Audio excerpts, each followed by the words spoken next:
One of the biggest areas I work with sales leaders on is transferring the habits, knowledge, and skills that made them a top producer. And one such area is asking effective coaching questions. Now, this might seem a little strange because most sales leaders get promoted because they were a good sales producer.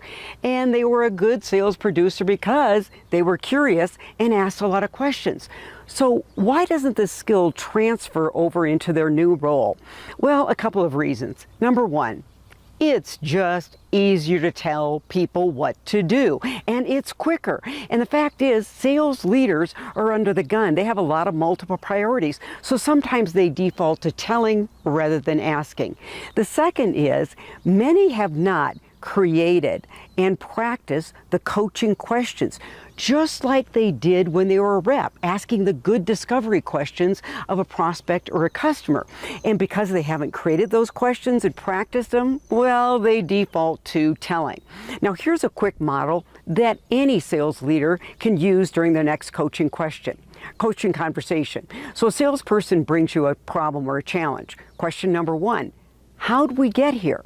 Because this really lets the rep do some critical thinking, coming up with their own data, their own solutions. And with those answers, you can ask the next coaching question.